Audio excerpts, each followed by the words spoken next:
Bonjour, bonsoir, bienvenue dans cet exercice de Polynésie, jour 2, partie B, donc sur l'exercice 3, sur les fonctions. On y va, on lit ensemble l'énoncé, on décortique, soit un réel cas strictement positif, donc je marque ici k plus grand que 0 sur mon brouillon. On considère la fonction g définition r par, donc g de x égale 4 sur 1 plus exponentielle de moins kx. Bien. Déterminer les limites de g en plus l'infini et en moins l'infini. Je prends ma calculatrice, je regarde tout de suite la solution pour les limites. Donc, ma calculatrice, je le fais devant vous. Voilà. Donc, je rentre ma fonction. Alors là, vous allez me dire, ben oui, mais je remplace k par combien? Et bien par la valeur de votre choix. Donc en fait, vous mettez ici fraction 4 sur donc 1 plus E de moins, alors donc le E il est là, E de donc moins kx, donc moins, alors je vais prendre 4x déjà pour commencer, d'accord, E de moins kx, puis je vais en tracer de 3 autres, comme ça je vais regarder un petit peu ce qu'ont toutes les courbes en commun, E1 plus, donc E de moins 2x. D'accord? Et puis une dernière. Donc 4 sur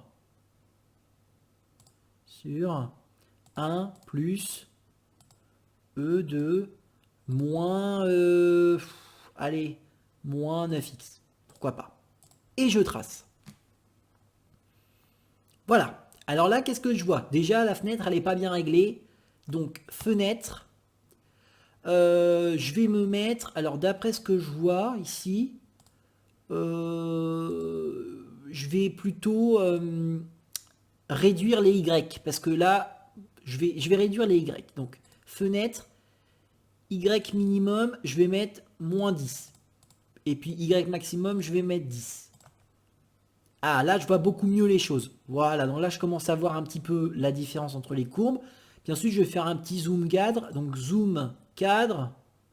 Hop, je vais me déplacer donc avec les touches directionnelles, comme ça. Je vais me mettre là, je vais faire entrée.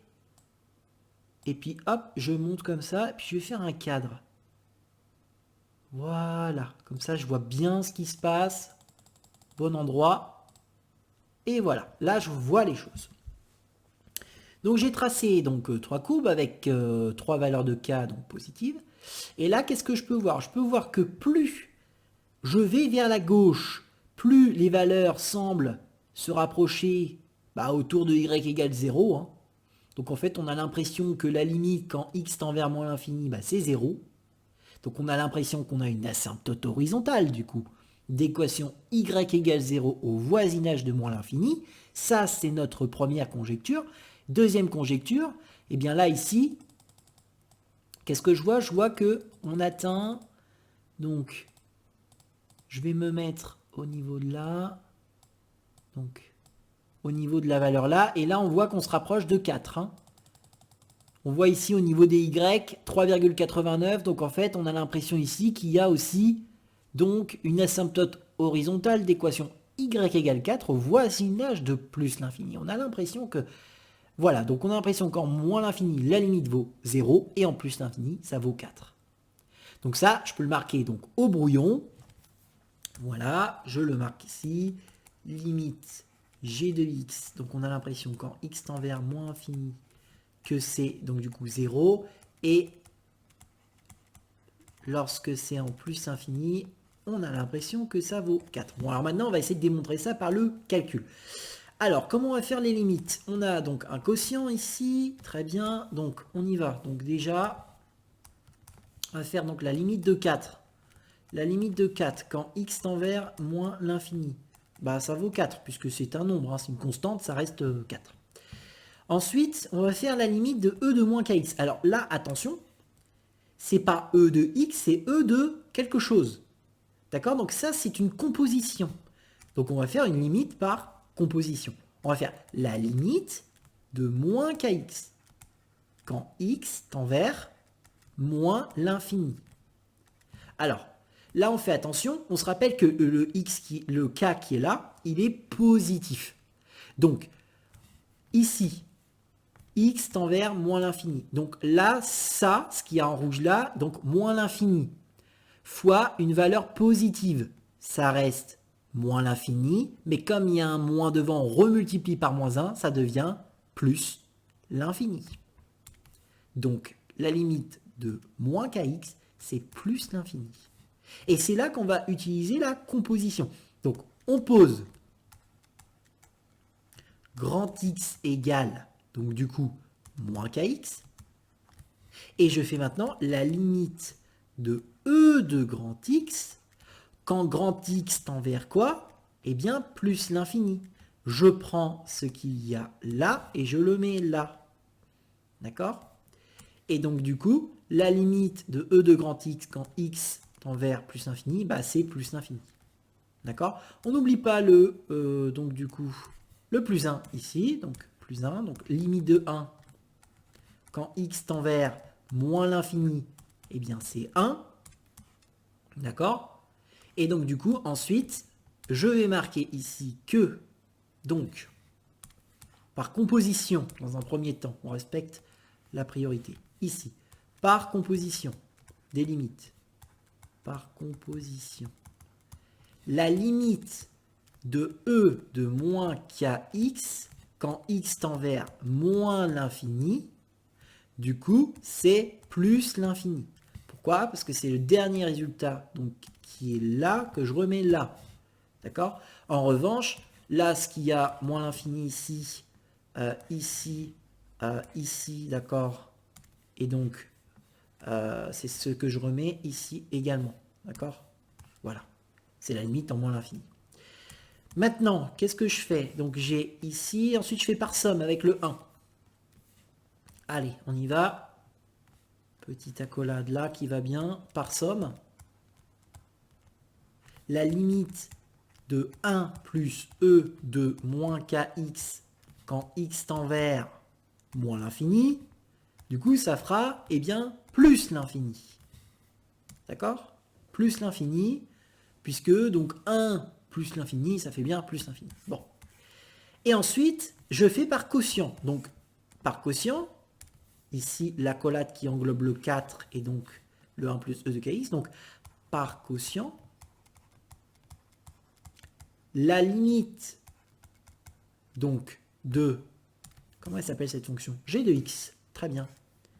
La limite de g de x, ça va être combien? Eh bien, ça va être 0. Quand x tend vers moins l'infini. Alors, pourquoi ça va être 0?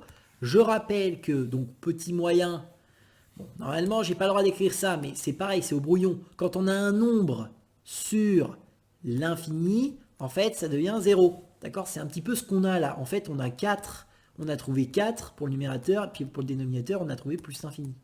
Bon, bah 4 sur l'infini, bah, ça fait 0. Donc ça, c'est au brouillon, hein, bien sûr. Mathématiquement, j'ai pas le droit d'écrire ça, mais c'est pour l'explication.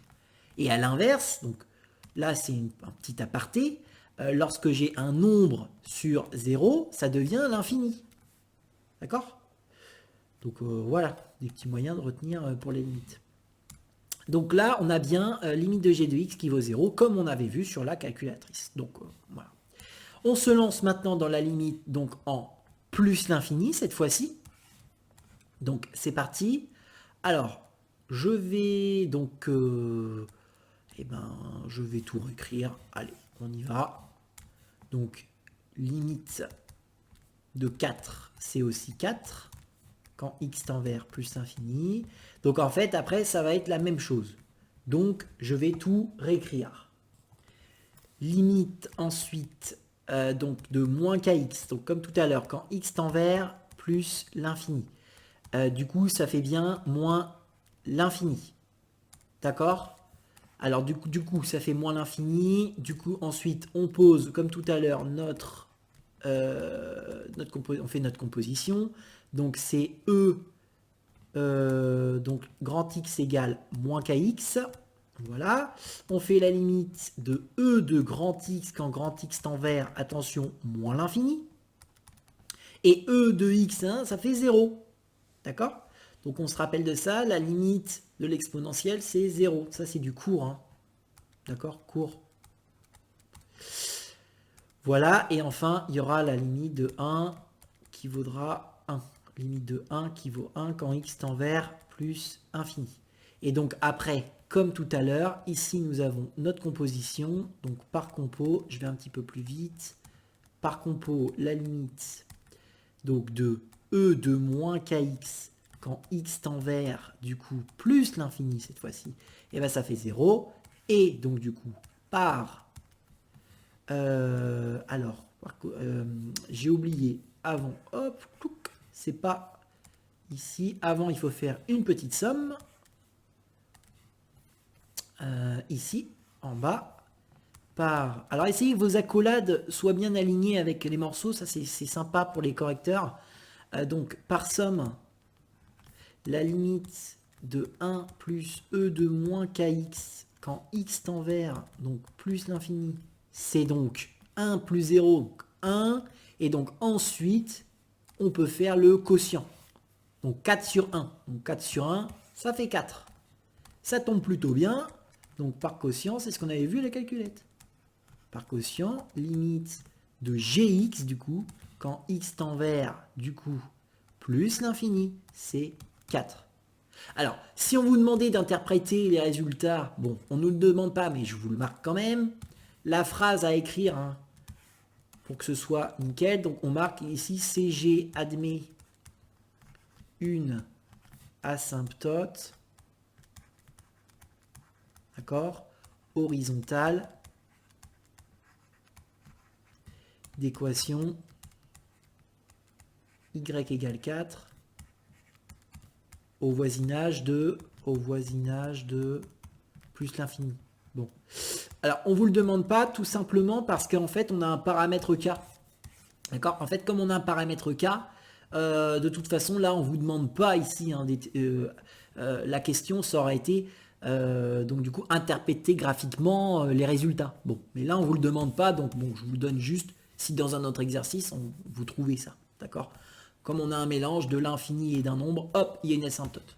Ok? Voilà pour cette question 1. On y va pour la question 2. Prouver que g' de 0 égale à k. Ok, donc là, pour démontrer que g' de 0 vaut k, il faut qu'on dérive g de x. Alors, c'est parti. Nous allons dériver g de x. Hop, donc je vais prendre ça. Alors, donc du coup, on va dériver cette fonction. Alors, c'est parti, donc question 2. Donc on va dériver. Alors pourquoi on a le droit de dériver? Bon, alors je vous rappelle que ça, bon, c'est un quotient, hein, d'accord? Donc on dérive en tant que quotient, quotient de deux fonctions, d'accord? Donc on a ici donc une constante, ici une fonction exponentielle, voilà. Donc c'est pour ça qu'on a le droit de dériver. Allez, c'est parti, je dérive. Donc g' de x est égal à. Alors, est-ce que je dérive avec u sur v? Eh ben non, je dérive pas avec u sur v, parce qu'en haut, il n'y a pas de x là. Vous voyez, il n'y a que 4. Donc on évite de dériver avec u sur v, on va dériver plutôt avec 1 sur v.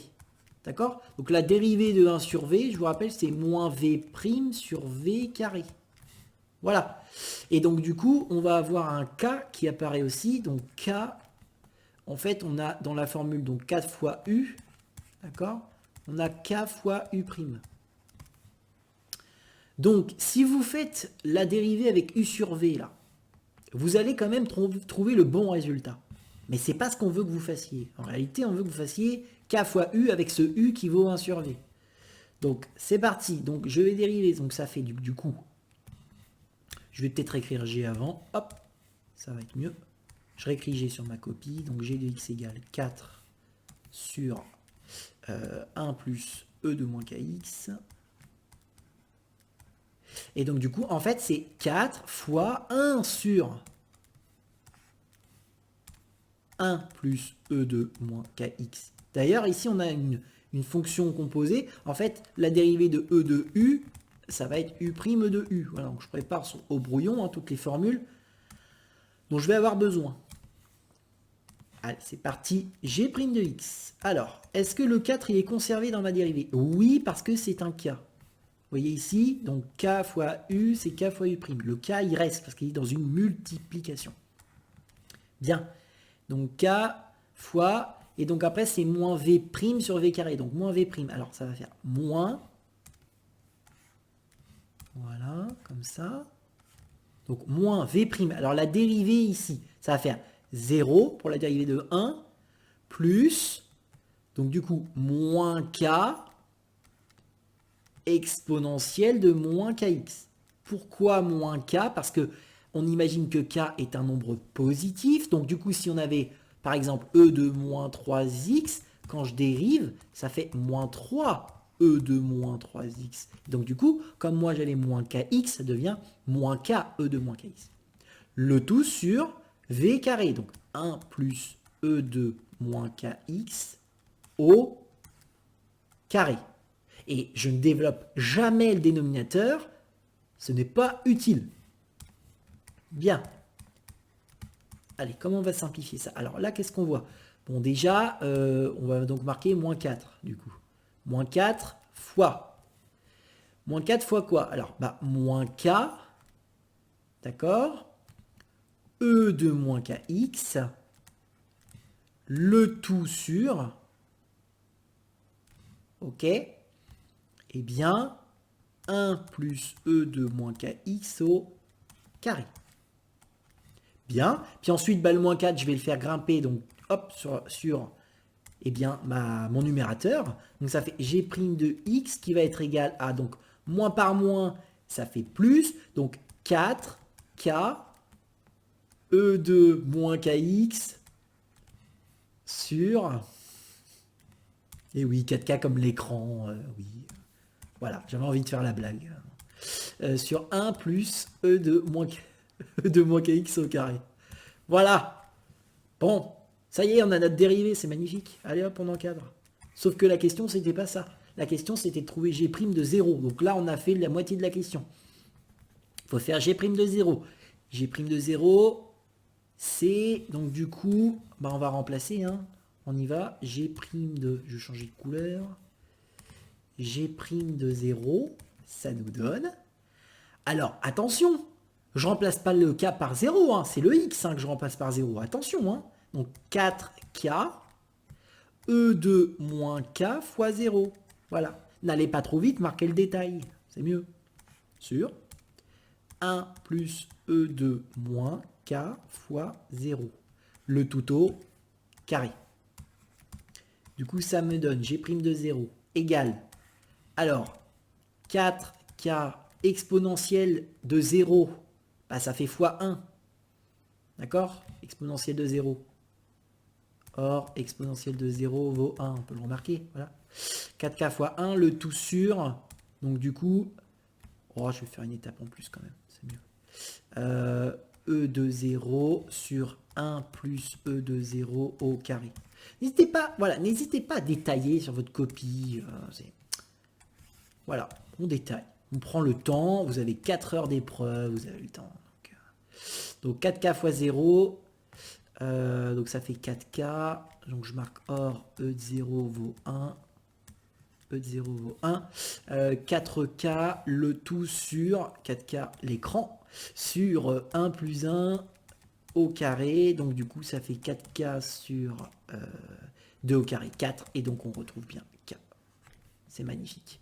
Donc, G'0 égale k. Voilà, c'est magnifique. On a retrouvé, on est content. C'est parfait. On passe donc maintenant à la question 3. Donc, pour cette troisième question, alors, en admettant le résultat ci-dessus obtenu avec un logiciel de calcul formel, prouvez que la courbe G admet un point d'inflexion au point d'abscisse 0. Autrement dit, il faut prouver que f seconde de 0 vaut 0. Alors, c'est pas f, c'est g, puisque c'est la fonction g. Hop. Donc voilà. G seconde de 0, c'est 0. Donc, admet un point d'inflexion. Donc, point d'inflexion, donc Voilà. Et puis d'abscisse 0. Donc d'abscisse 0. D'abscisse 0 parce que c'est là. D'accord? Et puis point d'inflexion, donc c'est un jaune là. Voilà. Il faut prouver ça. Alors comment on fait? Bah, tout à l'heure, nous, on avait fait la dérivée première dans la page d'avant. Voilà. On a fait ici, tout à l'heure, hop, je retrouve pas. Voilà, on a fait ça tout à l'heure. Nous avons fait la dérivée première. Et là, on nous donne la dérivée seconde. Oui, parce que pour trouver les points d'inflexion, on a besoin d'avoir la dérivée seconde. En fait, il nous faut g seconde de x, d'accord, pour avoir les points d'inflexion. En fait, il faut résoudre, eh bien, cette équation. Voilà. Donc, pour résoudre cette équation, comment on va faire? Bah, habituellement, on doit dériver une nouvelle fois la dérivée première, mais là, on nous donne la réponse ici. En fait, g seconde de x est marqué là. Bon, ça, c'est super. Donc ça, c'est le logiciel, donc x casse. Hein, voilà. Bon, voilà. Là, on a notre fonction g de x. Donc là, on la rentre dans le logiciel. Et le logiciel nous renvoie l'écriture au propre donc, de la fonction. En fait, ça veut dire la même chose. Hein, idem. Hein. D'accord? Ça, c'est ce qu'on rentre dans le logiciel. Et le logiciel, il l'interprète comme ça, il l'affiche comme ça. Ensuite, dans le logiciel, on donne l'instruction simplifier donc la dérivée seconde. Autrement dit, on lui demande de trouver la dérivée seconde et en plus de l'écrire de façon factorisée, simplifiée. Donc, c'est assez sympa. Bon. En fait, il faut qu'on simplifie, en fait, il faut qu'on étudie le signe de la dérivée seconde pour avoir donc la convexité de G et obtenir donc les points d'inflexion. Bon. Et bien c'est parti, donc on va résoudre, d'accord, g seconde de x égale 0. Alors c'est parti, alors qu'est-ce qu'on peut voir? On peut voir qu'il y a quand même pas mal de morceaux, on a le moins 4, on a le e de kx, on a e de kx moins 1 ici, là on a un k carré, et donc là on a aussi un morceau. Bien, bon, alors du coup, c'est parti, on va essayer de regarder un petit peu comment étudier tout ça. Alors, on voit que du coup, pour tout x appartenant, on travaille sur quel intervalle? On travaille sur grand R. Bon.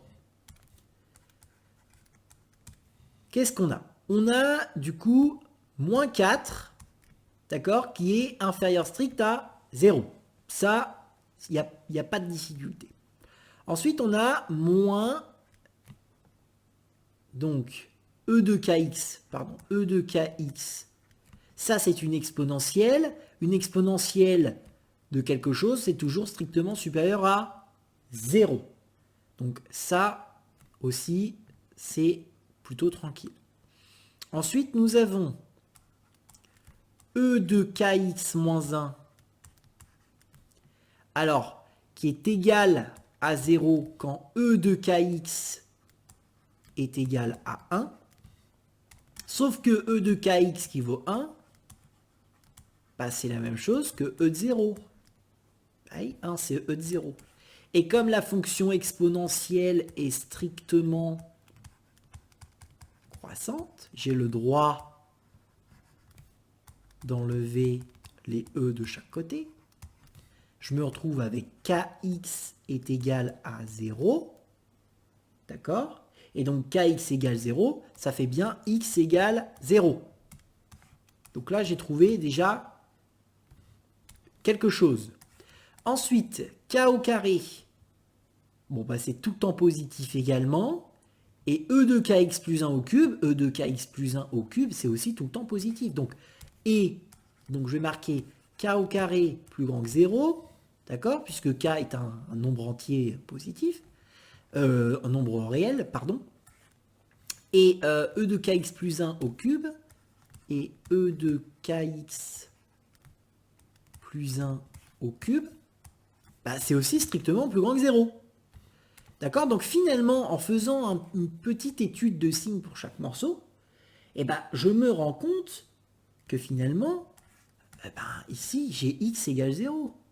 D'accord? Donc du coup, tout le reste, ben, j'ai étudié le signe. Alors par contre, ce qui est bien, c'est qu'ici, on a un nombre négatif et un nombre positif. Donc on pourrait faire, en plus, On pourrait étudier la convexité finalement, complètement. Comme ça, on va pouvoir répondre à la question. En fait, on a x moins l'infini plus l'infini, comme ça. Là, on a le signe. Alors, qu'est-ce qu'on peut enlever? Alors, le moins 4, on va le mettre parce qu'il est négatif. Donc, signe de moins 4. Bien. Ensuite, on peut mettre également... alors, ça, c'est tout le temps positif, donc pas besoin de le mettre dans le tableau. E de kx plus 0 et E de kx moins 1, du coup. E de kx moins 1, ça, signe E de kx moins 1. Alors, pour avoir le signe de E de kx moins 1, donc là, j'ai trouvé la racine, mais du coup, si je cherche quand est-ce que c'est positif, comme ça, bah du coup, en fait, je refais le même calcul quasiment. 1 E de kx. Ah, cette fois-ci, tiens, je vais faire ln. Donc, ln E de kx est plus grand que ln de 1. En fait, j'ai le droit de faire ça comme ça aussi. Pour enlever, d'accord, E de kx plus grand que 0. Et donc, x est plus grand que donc 0 sur k. Or, k est un nombre positif. D'accord? Je rappelle, or, k est positif. Donc, du coup, x est plus grand que 0. Voilà, je ne change pas le sens ici. D'accord? Le sens ne change pas parce que k est plus grand que 0. Donc, ce morceau-là, il est positif quand x est plus grand que 0. Donc, du coup, là, j'ai 0. Donc, moins 4, tout le temps négatif. E de kx moins 1, donc il est positif ici, négatif là. Voilà. Et donc, en dessous, du coup, je vais avoir... Alors là, j'efface parce que j'ai plus de place. Clouc, clouc. En dessous, je vais avoir le signe donc de g seconde de x. Voilà. Et donc, du coup, moins fois moins plus, moins fois plus moins. Voilà. Donc là, j'ai bien un point d'inflexion. Là, je l'ai démontré, convexité de g de x. Plus, donc, convexe, concave. Donc là, d'après le tableau que je viens de faire, j'ai bien g seconde de 0 qui vaut 0. G admet un unique point d'inflexion, admet un point d'inflexion. Un point d'inflexion d'abscisse 0.